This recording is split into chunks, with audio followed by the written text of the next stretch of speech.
Hey, welcome friends. Thank you so much for giving me your time. In this lesson, you're going to learn about Ayurvedic nutrition. We're going to explore how it is not just about the food that we eat, but also the environment that we eat the food in, the emotions that we have when we are eating the food.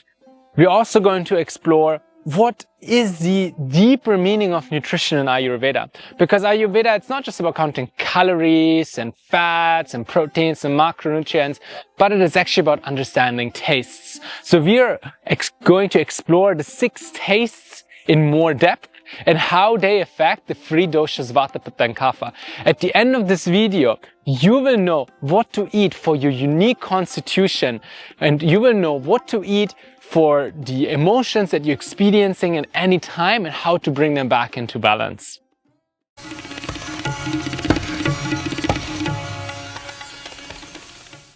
There's a popular saying, make food your medicine.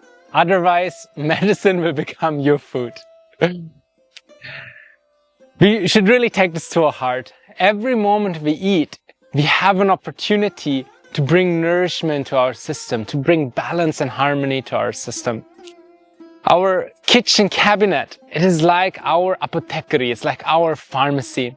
And if we understand the simple science of taste, the simple science of Ayurvedic nutrition, we will know which spices, which foods will bring harmony into our system. Even many of my clients who have chronic conditions, I've noticed if they take this seriously, if every meal they utilize this opportunity to reset their systems, even many apparently chronic and devastating conditions can be well managed. And if we follow this as healthy individuals, I promise you, you will get superpowers. We will just get the most out of this human experience. So these sages have expressed that there are 6 unique flavors. There are 6 tastes. And every taste is not just an experience. It is not just a flavor of a tongue, but every taste carries also a grouping of qualities. Do you remember our previous lesson about the 5 elements? Everything in this world is made up out of these 5 elements, and the tastes too. For example, we have the sweet taste. The sweet taste is a combination of the earth and water element. It is grounding like earth, isn't it? When we eat sweet taste, it doesn't mean all your cakes and donuts. Okay, they're also sweet. But we have natural sweet tastes like rice, like wheat, rye, barley. They're all sweet. We have our root vegetables, sweet potato, pumpkin, beetroot. We have dates. Most fruits have sweet tastes. And all these foods, they have a similar effect on us. They tend to ground us, they pacify us. Because of this earth element that is heavy, it grounds us. Water also is heavy, and water also, it binds us. So also sweet taste, it can bind us, right? The sweet taste and the salty taste are the only tastes that carry the water element. And we can see they're very binding, right? Sweet and salty, they're very addictive because water element, it makes us attached. And also if our attachments got broken, we naturally crave sweet foods, isn't it? It comes so natural. If you're going through hard, difficult time in relationships, if you're trying to overcome a loss in relationships, everyone, what do we want to eat? We want to eat cake. And we eat a cake, and the first piece is good, it's good, it helps us, it grounds us. But then if we eat too much, it grounds us too much. We become so attached. We keep on grieving. We become unforgiving. So this is the sweet taste. Because of the content of the earth, because of the qualities of the earth and water element, the sweet taste, it naturally pacifies Vāta dosha. Because Vāta, shares qualities of air and space, which are opposite to earth and water. Therefore, the sweet taste grounds Vāta individuals. If you are Vāta dosha, sweet taste is so important for you. A lot of your diet should be root vegetables. It should be grains, etc. The sweet taste also pacifies Pitta dosha. because Pitta is the fire, the water element. And of course, it gives earth, right? It gives fuel to the fire. Water, it can cool down the fire a little bit. Many Pitta individuals, they need some sweet fruit in the afternoon because they have so much fire all the time. So they have some sweet fruit in the afternoon. Very important to them. It helps to cool them down. Otherwise, they can get a little angry. They can get a little edgy.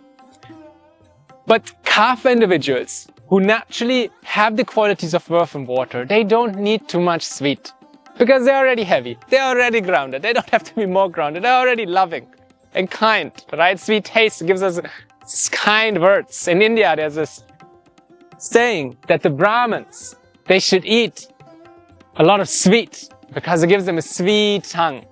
But too much sweet for Kapha individuals, it is not good because like increases like. Too much earth and water for an earth and water person, it may cause them the gain of unnecessary weight. Then we have the sour taste. The sour taste shares the qualities of the earth and fire element. Sour element, it has some fire, right? It has some sharpness to it. If you remember some of the qualities of fire, it is heating, it is drying, it is sharp.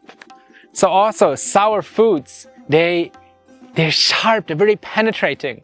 Do you remember the last time you just bit into a raw lemon? It is sharp, right? It is spreading like fire. I always like to look at little babies. The first time in their life they taste a lemon, it is like, whoa, such an experience, right? So if you have young children, look, watch out for that sour taste. Now, sour, it has the fire element, it also has the earth element. It is very grounding. It's very, very wonderful taste. Sour foods we have of course lemon, limes, we have tamarind in India. We also have tomatoes, which are more sour. We have Amla, which is like Indian gooseberry. All these foods, they are sour. The sour taste is very important.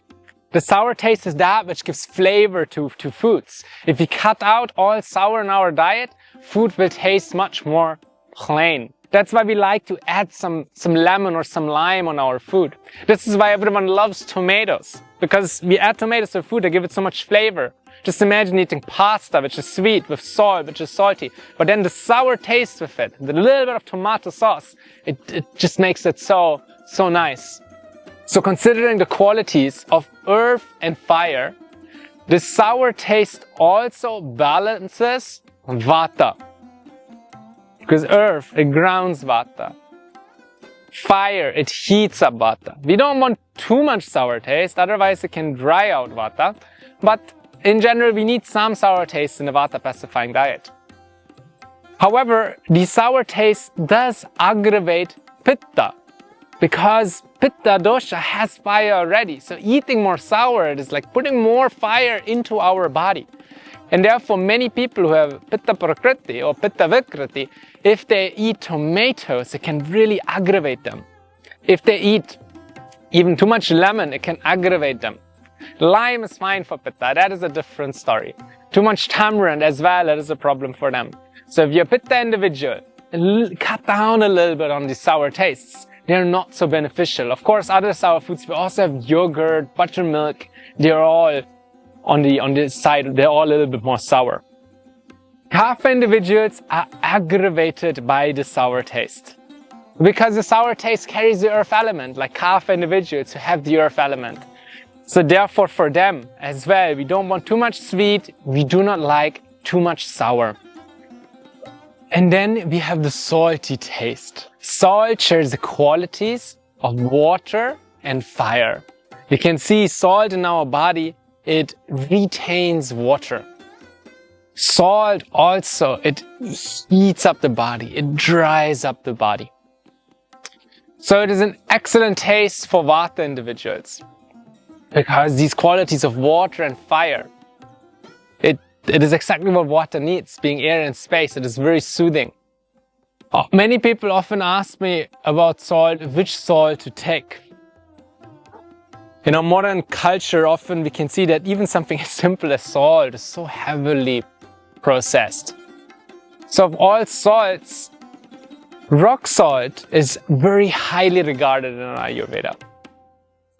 Even we have this pink rock salt, Himalayan rock salt. And salt, it aggravates Pitta because it has fire, but the Himalayan rock salt, it even pacifies Pitta dosha. Salt is very beneficial. Sometimes we see this table salt in the markets, and it has been stripped of a lot of the good minerals, which are then again sold to you as supplements. So it's better to avoid it. Many people on a vegetarian diet, they sometimes can lack iodine. So we have some iodized salts. So you could take some iodized salt and then mix it with your other rock salts. That can all be done. Particular Vata individuals, for them salt is very beneficial. Pitta individuals do not want too much salt. Again, because of the fire element, like increases like. And the same is true for Kapha individuals, because of the water element. Kapha individuals, they have so much water. So the same principle, they don't need much more salt.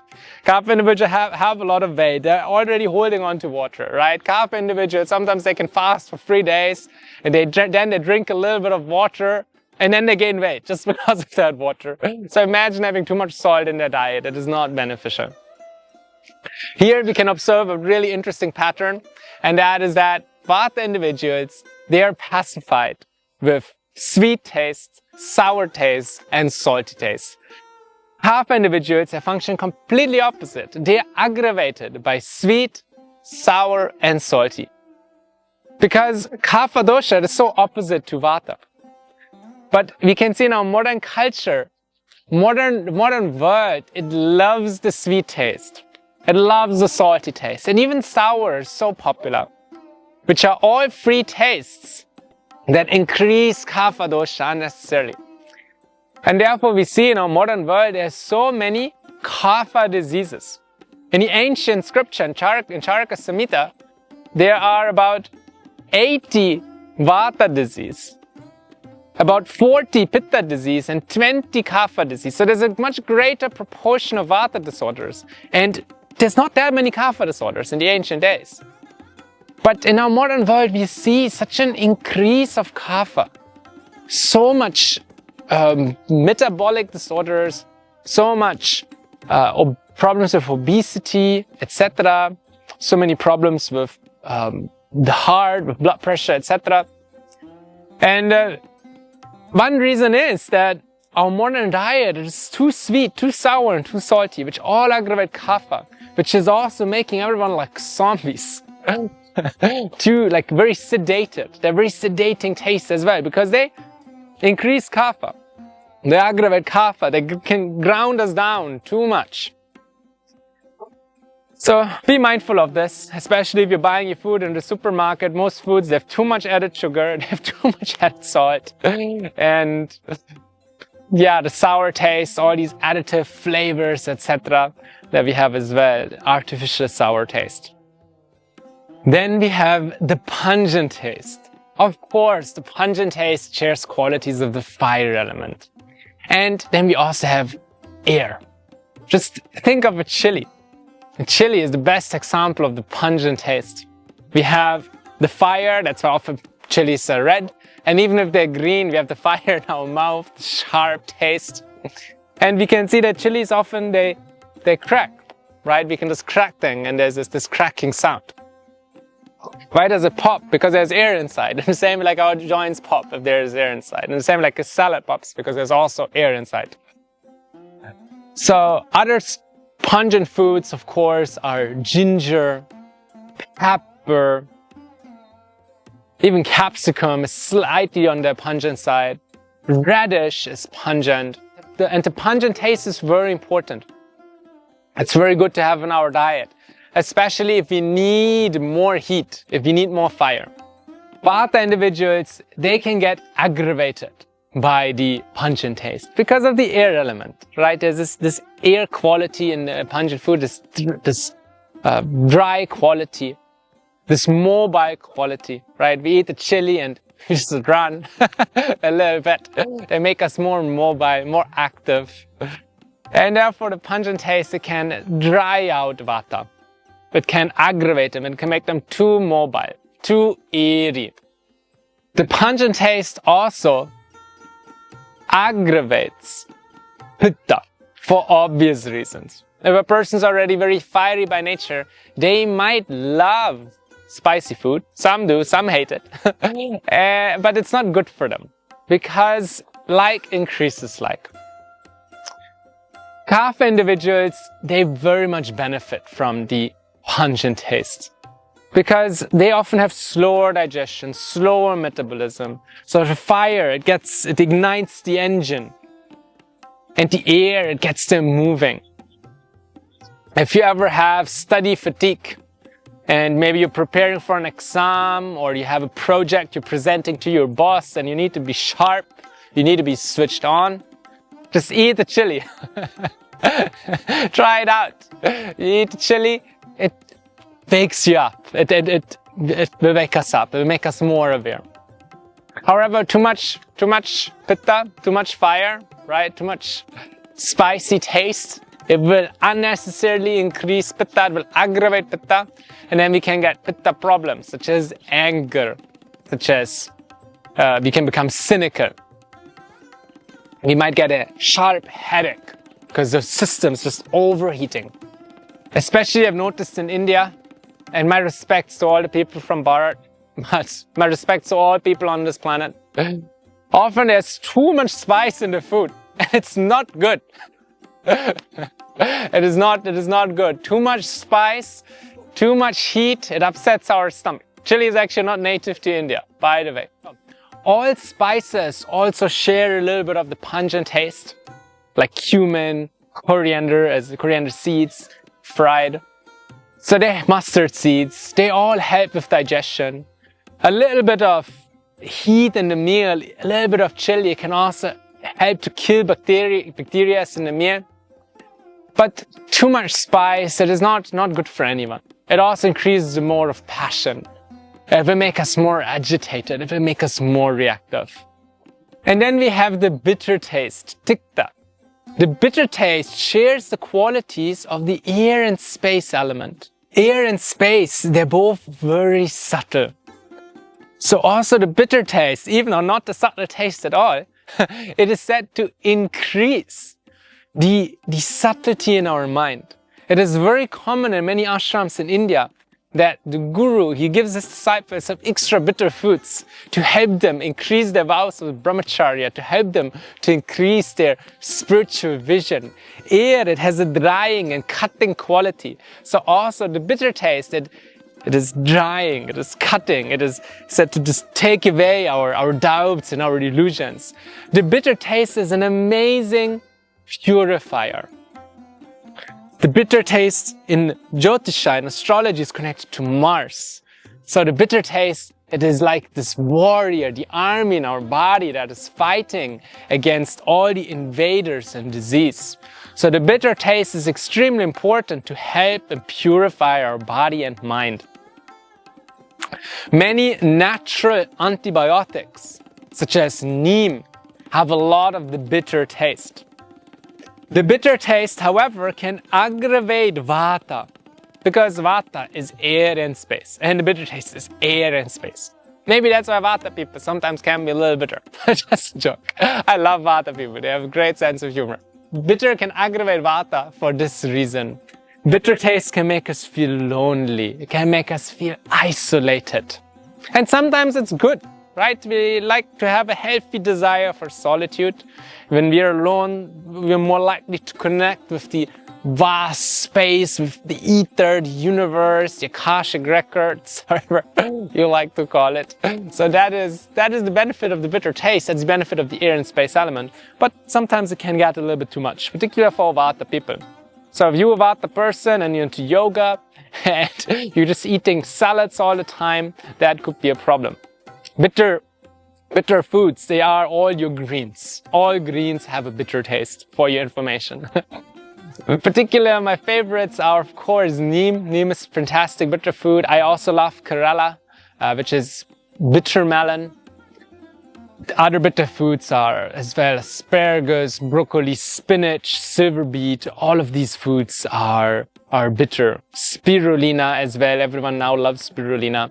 It is such a great, so good for your body because of the bitter taste. One of my teachers, he used to say that bitter is better for Pitta. So the bitter taste is excellent for Pitta dosha. Because Pitta, it is this fire and water. So now we're bringing some air and space in our system, some balance. It's a great cleanser. So if you're a Pitta individual, make sure you have a lot of greens in your diet. Make a drink with mint in the evening. Have like a peppermint tea. Very, very beneficial. A licorice tea, also great for Pitta. Bitter taste really cleanses our liver. So if you're having problems with anger and the liver is unhappy, have some bitter. People don't eat enough bitter taste in our modern culture. It's a big issue. Everyone's just sweet, sour, salty, but not enough bitter. And I think that's one reason why many people actually crave coffee. It's of course also a cultural thing. And a little bit of propaganda is there. But coffee is bitter. And you have to get your bitter taste from somewhere. Same for chocolate as well. That's why everyone likes chocolate. Or even other bitter foods in our diet as well. The bitter taste too is particularly good for Kapha. So if you're Kapha individuals, go for it. Have your salads. Have a lot of nice cooked greens. Slightly salted cooked greens is excellent for Kapha dosha. And last, we have the astringent taste. The astringent taste shares the qualities of the earth and air element. What is astringent taste? Who has heard of this before? So the astringent taste, the best example is eating an unripe banana. Even peeling an unripe banana. I love bananas, by the way. So I love green bananas. I chop them and cook them. So if you would eat an unripe banana, you would see it's extremely astringent. It is so drying. You eat it and your mouth is just so dry afterwards. You can't taste anything. All the water has gone. So this is the astringent taste. Other common foods that we eat in our day-to-day diet, we have pomegranate. If you eat pomegranate or drink pomegranate juice, you see it's drying. You're drinking something, but your mouth is actually drier after than it was before. This is the astringent taste. Then we also have cranberries. All legumes also have some of the astringent taste. We have quinoa also, which is astringent. Most legumes are primary sweet, but also astringent, such as most beans and lentils. The astringent taste also can aggravate Vāta individuals. So too many beans, too many lentils, it can aggravate them. Too much pomegranate as well can aggravate Vāta because it is too drying, because of the air element. The astringent taste also pacifies Pitta, and of course it also pacifies Kapha. Similar to bitter, I feel we're not eating enough astringent foods. Many people don't cook legumes anymore, lentils and beans. Maybe they take too long, but maybe just get a pressure cooker and try to include some of the astringent tastes into your diet. Some pomegranate, some cranberries, quinoa. They're very wonderful. It's very important. The astringent taste also, it purifies our body, it cleanses our body. A very important taste. It is also important to understand that in a healthy diet, all 6 tastes should be present. In a good lunch, we should have every single taste. Ideally, in every meal, we should have all tastes. But the proportion of the tastes will vary according to our dosha, according to our constitution. So if we have a big family, the beautiful thing in Ayurveda is we can cook the same meal for the entire family. But the proportion of which item everyone is eating will be different. For example, our Pitta family members, they can eat a lot of greens and a lot of salad. While our Vāta family members, maybe not so much greens, right? They can have more rice, they can have more of the sweets, like sweet vegetables, grains, chapatis, etc. While the Kapha family members, again, more greens, not so much grains, not so much sweets. We can have some hingashtak on the table for our Vāta friends. We can have some Kaṭu on the table for the Kapha friends. Our Pitta friends can have some yogurt with their meal, etc. So understanding Ayurveda is so beautiful because it is not just about memorizing lists of foods, but we can understand actually how every food carries certain qualities that can either imbalance or balance us. And we need a little bit of everything. And we can see that particular cultures favor certain foods. We can see Italy, for example, right? A lot of sweet and sour. Tell me if I'm wrong. But a lot of sweet and sour, a lot of grains, a lot of tomato, salt, of course, a little bit of grains we have there as well. I really like South Indian thali served on a banana leaf. You would see it. You have lunch, you get it served at South Indian, when you visit your South Indian friends, and on one banana leaf you'll have like 26 preparations for lunch. All have a different flavor. And ideally this is how we should eat as human beings. Sometimes we can practice a mono diet, right? Just 3 or 4 foods in your cooking. And that's nice. It's very purifying, it's very cleansing. But we don't have to live like that for our entire life.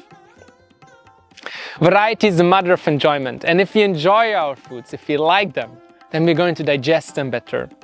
Usually foods that pacify us are the foods that we inherently like and love. If we don't, it means that Amma has actually corrupted our cells temporarily, but we can always come back to our unique constitution, to our natural position. It is also important that when we eat food, it should be fresh. It is a different class, but we have this concept of prana. Food carries energy, it carries life, it carries prana. And whenever we cook food, all this prana is readily available for us. However, if we leave it in the open for 3 hours or more, it goes stale and it loses some of this life energy. We can put it in the fridge, but every time we reheat it, we're going to destroy half of the prana that's present. And therefore, fresh foods are very much recommended in Ayurveda. Not only fresh, ideally they should be cooked by ourselves or family members or friends, people who love us. Because when we cook, also our consciousness will enter the food. And we eating that consciousness, if you have a person who's always crying and they're cooking for us, you're going to be sad afterwards. If you have your friend who's really angry and he's like cooking a meal because he lost the bet, then you're going to feel that anger afterwards, right? You're going to go to a restaurant and people don't care for you who serve you the food, then it's going to affect you. So it is something very subtle, but it is something that everyone experiences. It is actually subjective. That is a better word. Something very subjective. You cannot just do a chemical test on the food, but we can experience the love that is in it. So this is also very important. The environment we eat the food in, we want to eat the food in a peaceful environment. We don't want to multitask while eating. We don't want to watch a movie while eating, because our body is digesting all sensory experiences together. And it is always good if the sensory experiences of all our senses match the experience. Which means that if you're eating the food in Ayurveda, the best is if you eat the foods with your hands. Because then your sense of touch is actually matching your sense of taste. But if you touch a fork, it might look like a very civilized person, but actually your skin is thinking, I'm eating metal.